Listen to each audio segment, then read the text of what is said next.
Hey, everybody.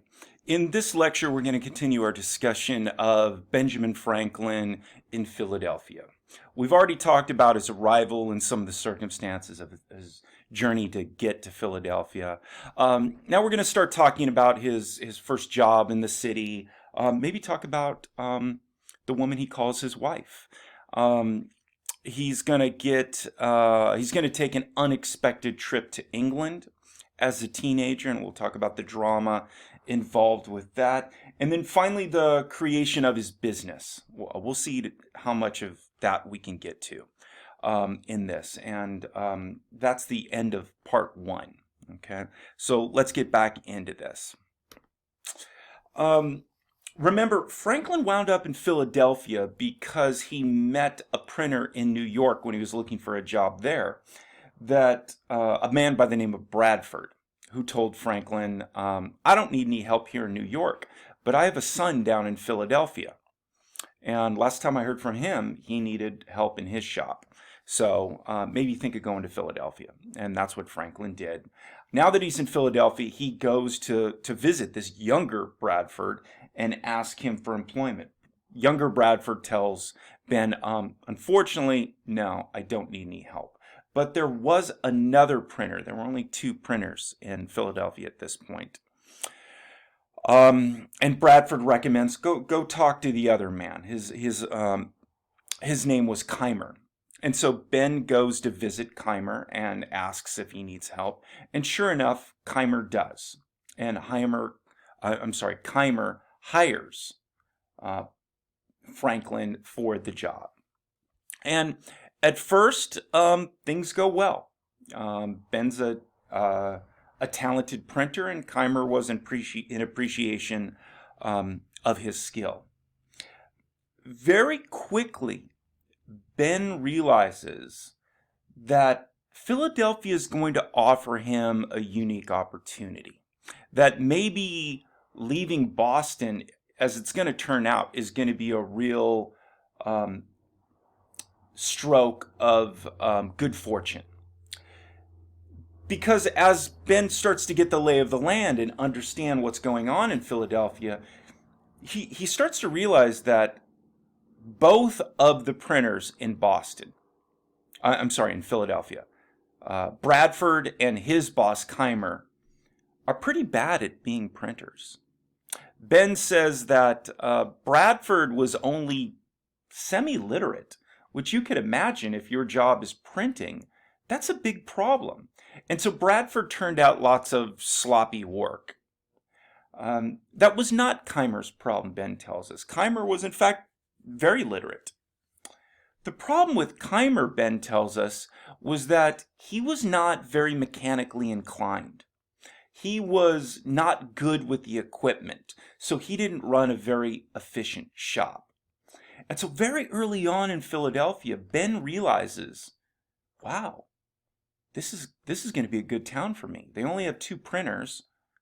Neither of them are very good. And one of these days, I'm going to start my own printing business, and I'm going to dominate this town. So Ben sees some reason for optimism about the city of Philadelphia. So he works for Keimer, and he does well. As it turns out, though, Keimer had some very unusual views on religion. And Ben talks about these. Somewhere in the Bible, Keimer had read about beards and fixated on this. And this became a really important point of religious faith for Keimer, that men should wear beards. You shouldn't cut your beard. And he talked about this all the time, and he emphasized this. And Ben was frankly annoyed by this. Okay?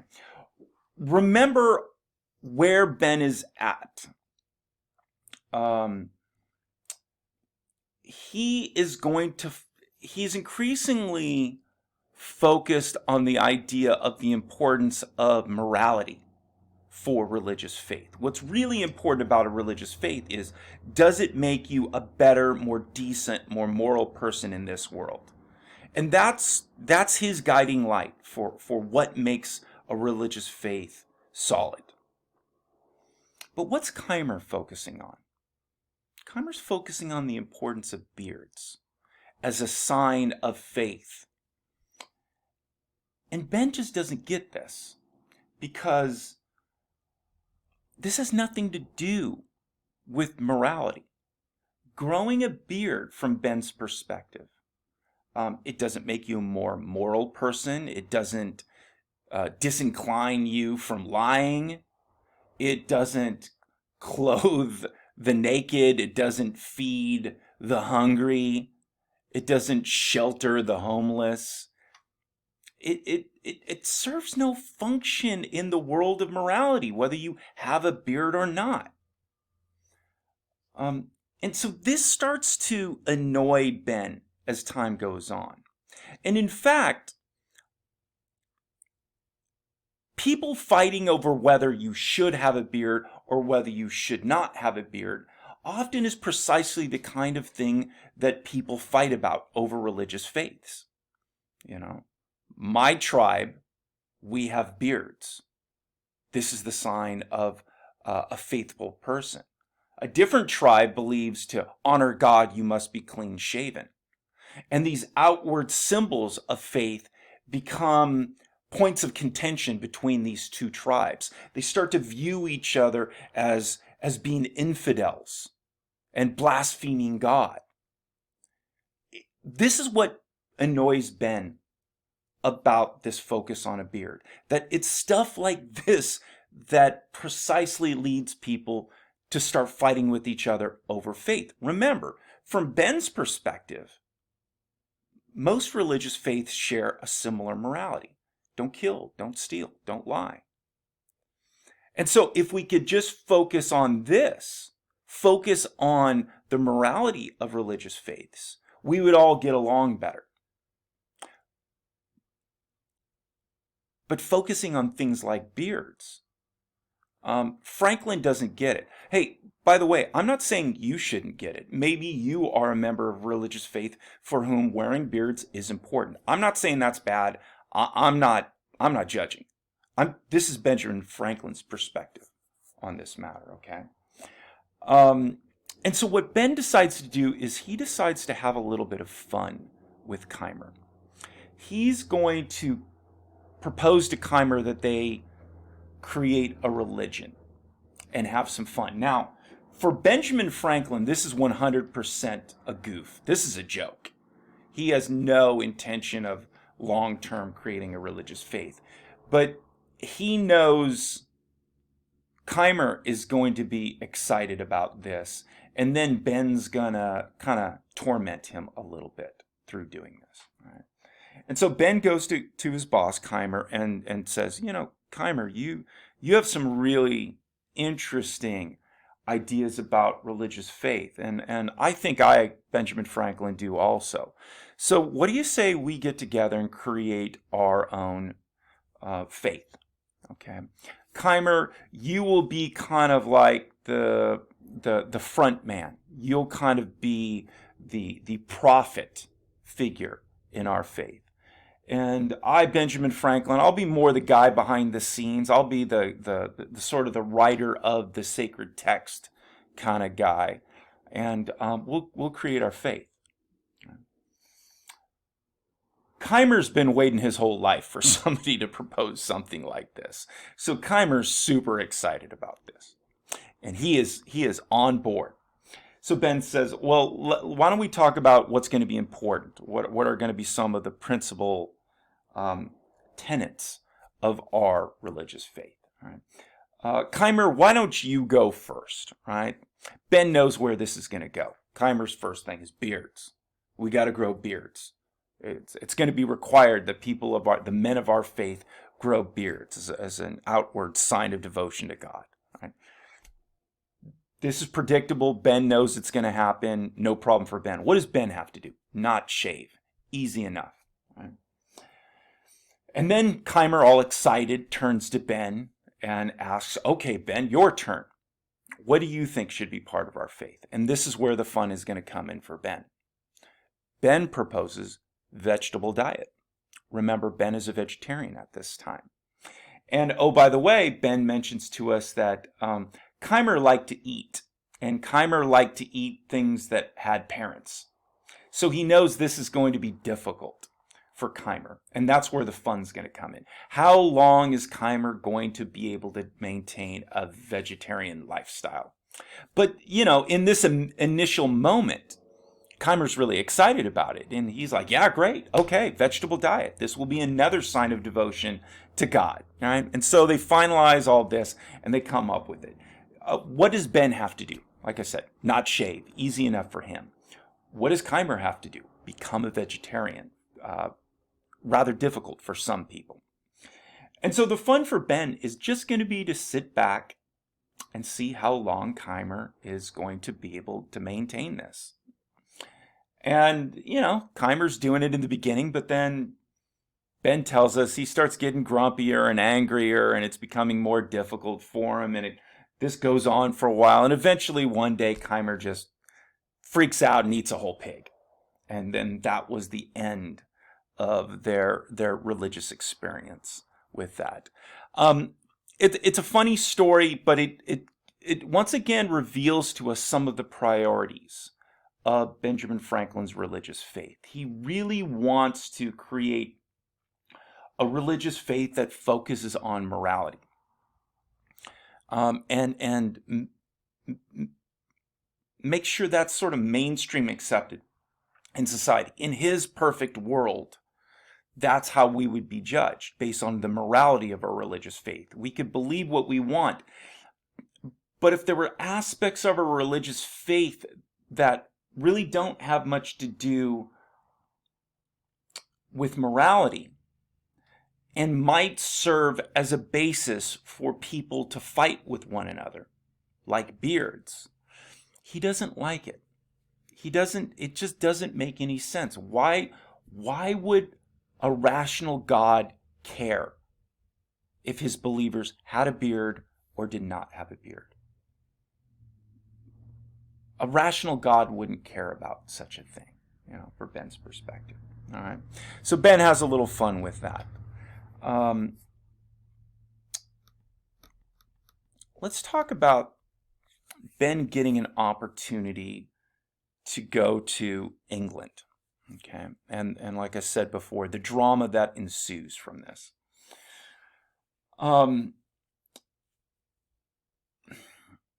Some of this is speculative on my part, but this is how I think some of this goes. When Ben arrived in Pennsylvania, he must have sent some letters from Philadelphia back to family members to let them know, hey, I'm in Philadelphia, all's well here, I got a job, if you need to get in touch with me, here's my address, love you all, something along those lines to some family members. He received at least one letter from a family member saying, Ben, we're worried about you. You're young. Please come home. Okay. Remember, the family had kind of sided with James in this dispute about the apprenticeship. But I told you, excuse me, they still loved Ben, and they didn't hate him. They just thought he should go back to work with James. And so there must have been at least one letter coming back saying, we're worried about you, come back to Boston. And then Ben sent another letter back. And again, this is hypothetical, but I think it's what happened, where Ben says, no, really, I'm good. Philadelphia is presenting some really interesting opportunities for me here. There's a couple printers here. They're both bad. I'm saving money. One of these days I'm going to open my shop. This is where I'm going to be a success. Philadelphia is a great town for me. Love you guys. I'm good. I speculate that a letter something like this that Ben sent to at least one family member up in Boston got into the hands of the governor of Pennsylvania. How did this happen? How did the governor of Pennsylvania get one of Benjamin Franklin's letters? Ben tells us that he had a family member that was on a boat with the governor. They struck up a conversation, governor must have said, yeah, I'm the governor of Pennsylvania. To which this family member probably said something like, oh, I have a family member that just moved there, Benjamin Franklin. In fact, I have a letter from him right here talking about Philadelphia, and gave it to the governor, and the governor read this. The fact that both printers in Philadelphia were bad was probably not surprising to the governor of Pennsylvania. The colony was dependent on the need for quality printing, and he probably also realized both the printers are pretty bad. And so I'm speculating there must have been something in this letter that the governor read that said something about, I'm a better printer.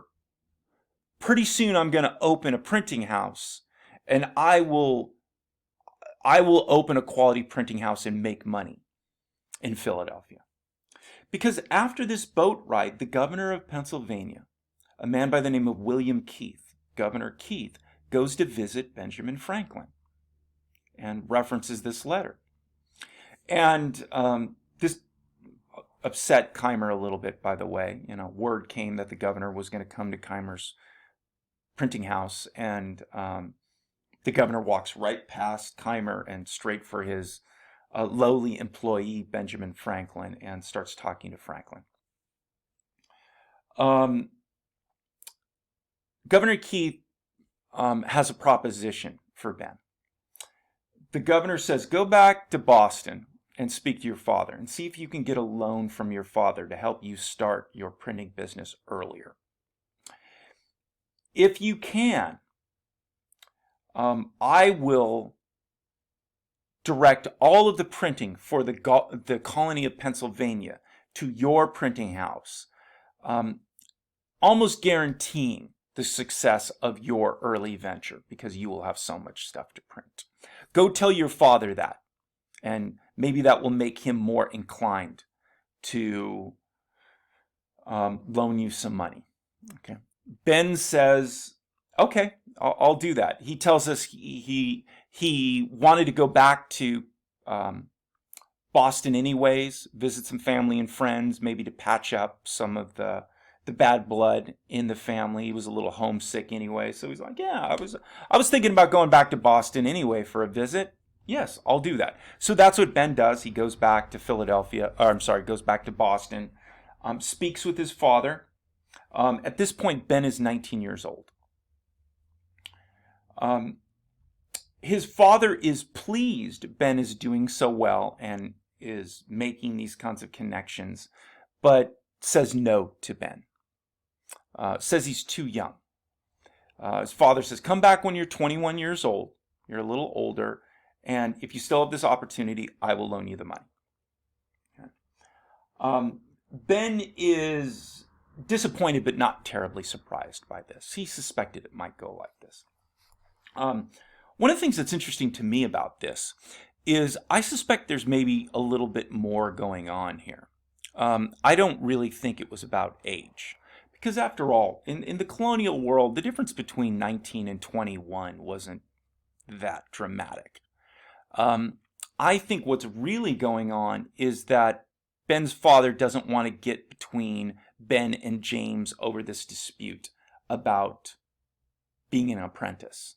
Okay, I think that's why the age 21 is the key. I think if Ben's father gave him the money at the age of 19, James would have a rightful grievance against his father. Sort of, what the hell, Dad? Ben's still supposed to be my apprentice, and you're loaning him money to start his business? That's not cool.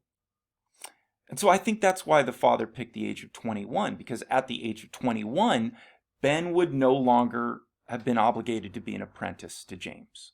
Now, James might have still complained about this arrangement, but at least his father could say, hey, your brother's 21, he's not going to be your apprentice anymore. He's still my son.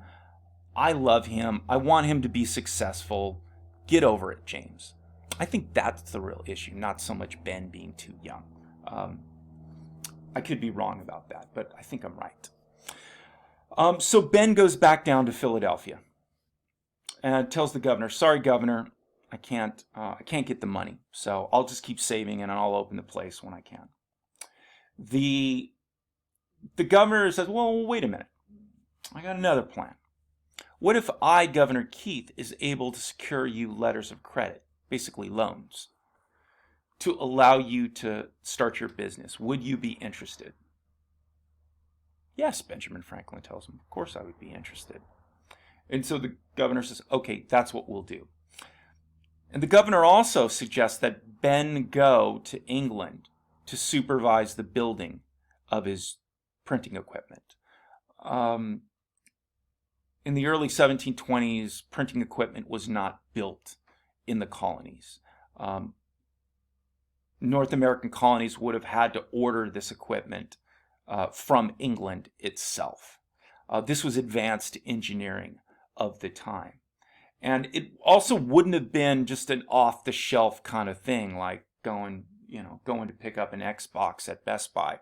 It would have been a custom-to-order item. And the governor, knowing this, tells Ben, wouldn't it be a good idea if you were in England to speak with these people and make sure they build this printing press to your specifications? Ben's never been to England.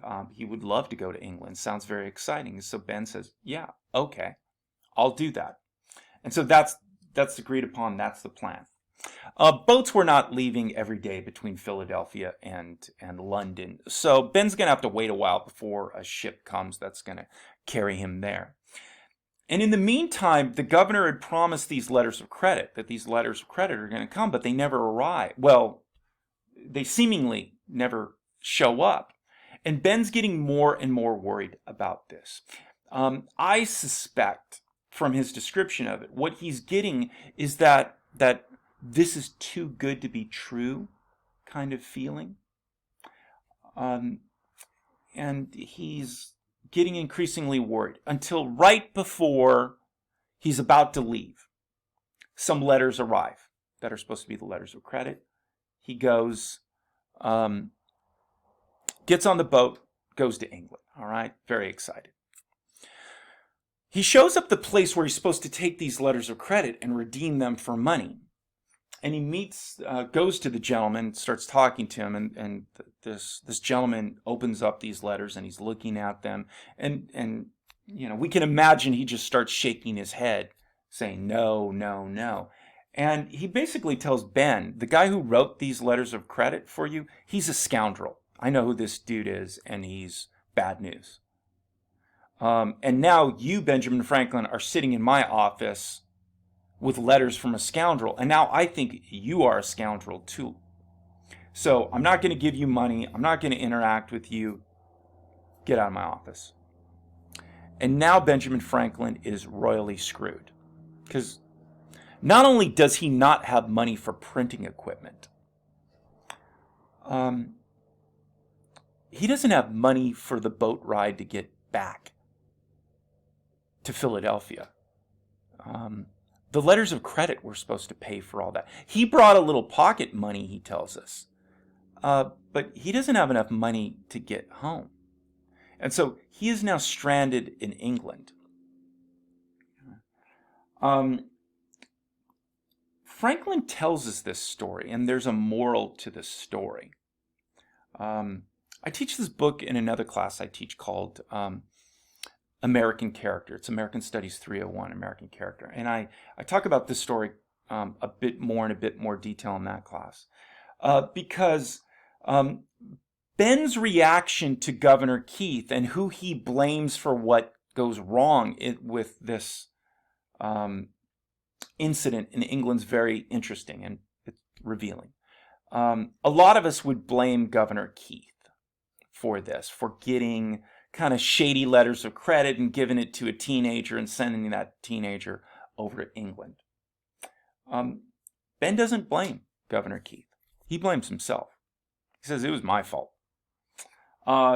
Nobody said I had to go to England. Nobody said I had to go to England without enough money to get back if something went wrong. Who's to blame for what happened here? Me, Benjamin Franklin. I'm the one that's blamed. I made the decision. And a lot of us might argue, yeah, Ben, but what about Governor Keith? And you'd be like, what about Governor Keith? It was my life. Turns out, Ben finds out later. Apparently everybody else in Philadelphia knew this about Governor Keith, but Ben, being a relative newcomer and young, he didn't know this. Apparently Governor Keith liked to pretend to be a big shot who could help everybody and do things and a deal maker. And most of the other people in Philadelphia knew to, be a little wary about this, but Benjamin Franklin didn't. And in fact, by the time Ben gets back from England, Governor Keith will have been removed from office. And Ben sees him walking down the street when he gets back, and the former governor, looks dejected and head down and can't even look Benjamin Franklin in the eye out of shame. And Ben says he actually kind of feels sorry for the governor. He doesn't really have bad blood. The moral of this story from Franklin's perspective and the way he couches it in these terms is he wants us to take responsibility for our lives. He wants us to get out of the habit of blaming other people for what goes wrong in your life. Live with your decisions. Take responsibility for your decisions. Stop blaming other people when things go wrong. All right? That's the moral of this story. Okay? Well, Ben's stranded in England. Fortunately for him, Ben has a very marketable skill. He gets a job in a printing house in London and works, and at first doesn't save much money, he tells us. He brought a friend over with him. They're in their late teens in a big city like London. London would have been a massive city, hundreds of thousands of people in it. Nothing like little tiny Boston, little tiny Philadelphia, little tiny New York. Today we think of, New York, Boston, London as equivalent kind of cities. Not at this time. So Franklin is with a buddy, no parents, no authority figures, in this massive city, unlike anything he's been in ever before. If you're reading between the lines and you're picking up on some of the stories, he's kind of going a little crazy. He's sowing his wild oats in there. One of the things you'll notice he talks a lot about is he loved going to the theater.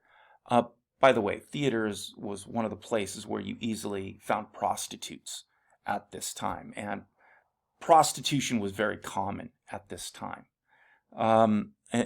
So Ben goes a little crazy. The friend he brought with him went real crazy. Eventually, at some point, Ben realized, I got to bear down. I have to try and straighten things up and get back to Philadelphia. And so he starts saving money. He stops wasting his money, and he saves up, and he gets back to Philadelphia. And he comes in. Okay, this is a good point. I'll finish up the rest of this in another lecture where we'll talk about his wife and starting his own business, and we'll finish up part 1 in another lecture. Okay, that's it. Bye.